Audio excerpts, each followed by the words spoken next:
सर्दी जुकाम खासी रो समस्या पाई बहुत लोके परेशान होचंती, बहुत हैरान होचंती। केते केते लोकों को तो गुटे मास 2 मास जहाँ लगी जाए खासी रो समस्या हो जाए।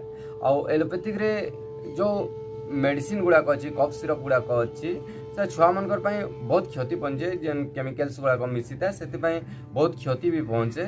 से आपन छोट छुआ मन को जदि खासी कफर समस्या ला तुलसी रस 2 बूंद नेले, अदा रस 2 बूंद नेले आ महू सहित आप मिसेक दिंतु, देखिए आपनकर छुआ मनकर खासी कफर समस्या बहुत जल्दी दूर हो।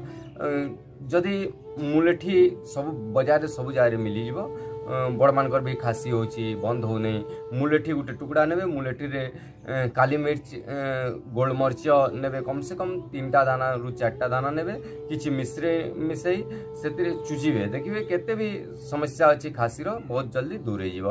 आ भस्त्रिका प्राणायाम जमती लंबा श्वास नेबे छाड़िबे, ये भस्त्रिका प्राणायाम कपालभाति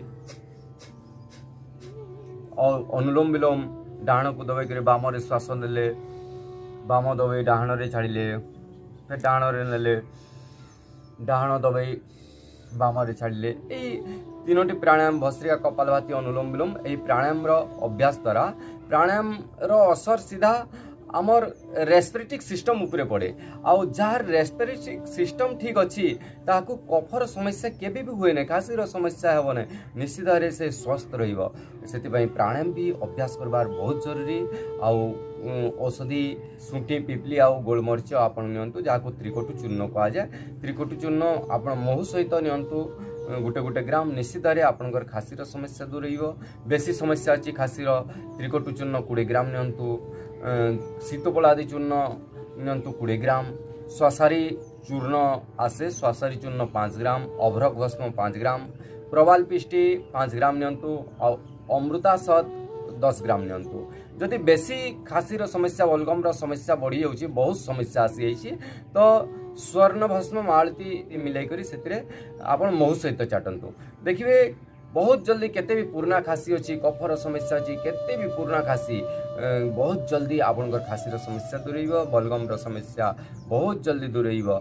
आ चिकनाई बंचे, चिकनिया पदार्थ घी तेलर कम अभ्यास रखिए, घी तर कम सेवन करेंगे।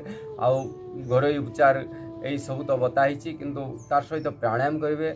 आउ गोटे उपचार बताऊँ जोटा कि समस्त घर उपलब्ध अच्छी, जोटा कि गोटा धनिया नेबे आपन कम से कम 5 दाना गोटा धनिया नेबे, आउ गोलमरीच नेबे 3टा रु 4टा दाना, आ मिश्री नेबे 5 रु 6 दाना, और सेटा चाबी चाबी कर तार रस को शोषंतु, चुजिबे, देखिए दिन को 5-7 थर करंतु, बहुत जल्दी देखिए आपनकर खासी ठीक हो। दिने 2 दिन पर केते पुराना खासी ठीक हो।